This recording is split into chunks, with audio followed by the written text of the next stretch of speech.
Estou cedendo ao Senar o direito do uso dessas imagens, desses vídeos, sem ônus. Se você deseja melhorar a sua produção, tanto em quantidade como em qualidade, aumentar o conforto térmico e o bem-estar das aves, este vídeo pode te ajudar. Eu sou Júlia Gazzoni, zootecnista e instrutora do Senar Rio na área de avicultura. O ambiente em que os animais estão inseridos é um fator crucial no sucesso ou fracasso da produção. A ambiência animal é o conjunto de condições e influências externas que atuam direta ou indiretamente sobre os animais, sem necessariamente o envolvimento de fatores genéticos. A ambiência tem progredido graças à evolução das construções rurais, adoção de equipamentos automatizados e utilização de tecnologias que fornecem informações rápidas para o gerenciamento e promoção do bem-estar dos animais. A termorregulação é o processo essencial para as aves, permitindo que elas mantenham a temperatura corporal dentro de uma faixa de conforto ideal para o funcionamento do organismo. A zona de conforto térmico para as aves jovens varia de 30 a 32 graus e aves adultas 21 a 24 graus Celsius. É a faixa de temperatura em que a ave não precisa realizar nenhum esforço para manter a temperatura corporal. Observar o comportamento das aves é uma maneira importante de avaliar se elas estão em conforto térmico. O estresse por calor, ou hipertermia, ocorre quando a temperatura corporal das aves aumenta para níveis críticos devido à falta de controle na perda de calor. As aves não podem suar e utilizam mecanismos como evaporação, convecção, radiação, condução e excreção como estratégia para regular a temperatura corporal. Em casos de hipertermia, as aves ofegam, estendem as asas, levantam as penas e aumentam a circulação sanguínea em regiões como pés, crista, barbela, para perder calor. O estresse térmico severo pode levar as aves à morte.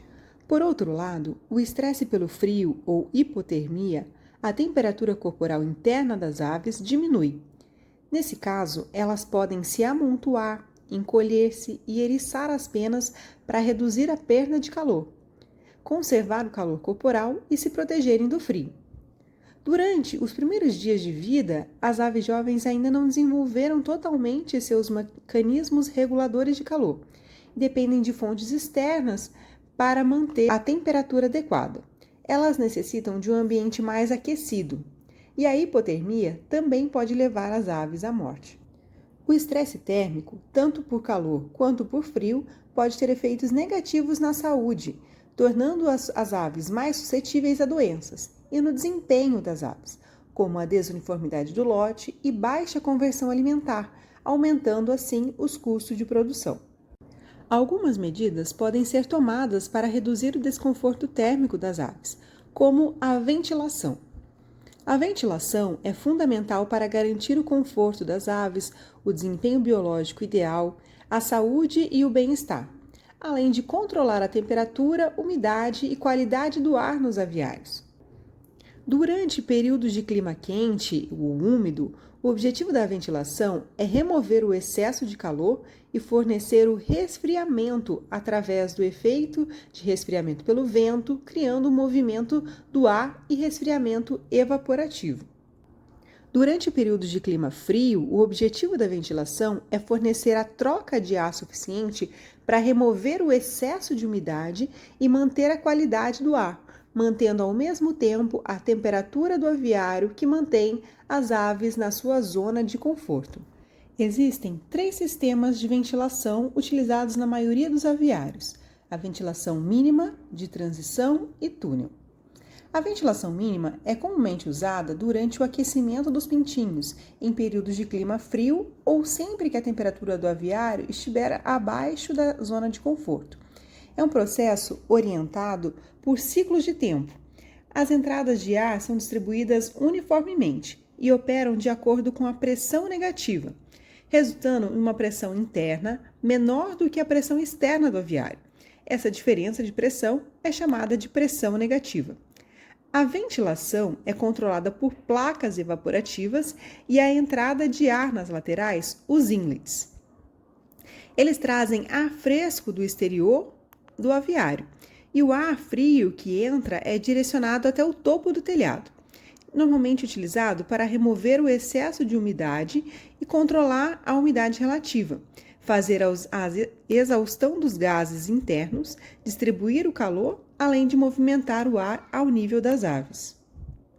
A ventilação de transição é usada em situações desconfortáveis, quando está demasiado frio ou quando as aves são muito jovens para receber a ventilação do tipo túnel.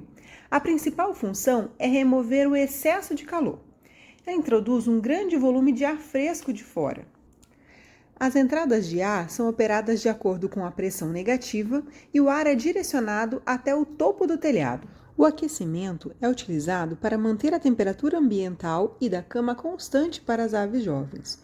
Os seguintes sistemas de aquecimento são o de ar forçado e aquecedores do tipo campânula.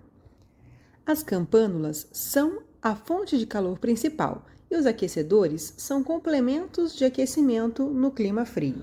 Os aquecedores de ar forçado são usados em galpões fechados com bom isolamento térmico, localizados geralmente no centro do galpão, onde a movimentação do ar é lenta o suficiente para garantir o bom aquecimento do ar, a uma altura de 1,5 m do piso, para não causar corrente de ar no nível das aves. A temperatura realmente sentida pelas aves, chamada de temperatura efetiva, é influenciada pela umidade relativa. As aves sentirão mais calor se a umidade relativa estiver alta, e mais frio se a umidade relativa estiver baixa. O controle da umidade relativa do ar é importante, podendo ser auxiliado por sistemas de nebulização. A umidade deve ser regulada entre 60% e 70%, e é essencial verificar se os bicos dos nebulizadores estão desobstruídos para evitar o excesso de umidade na cama. A qualidade da cama é crucial para a manutenção adequada da temperatura dentro do aviário. Além de permitir que as aves se envolvam em comportamentos típicos como ciscar, esticar as asas e socializar, a cama deve ser de material absorvente e seco e com profundidade adequada. Fornecer água de boa qualidade, limpa e fresca em quantidade adequada é fundamental para o sucesso do lote. A temperatura ideal de água para as aves é de 24 graus Celsius e temperaturas muito baixas ou muito altas podem afetar o consumo de água e ração. O consumo de água deve ser 2 vezes o consumo de ração por massa, mas ela pode variar dependendo da temperatura ambiente, qualidade da ração e saúde das aves. A ambiência sozinha, ela não faz milagres. Eu preciso ter um bom controle dos índices zootécnicos da minha granja, além de um bom gerenciamento. Espero que você tenha gostado desse vídeo e nos vemos até a próxima.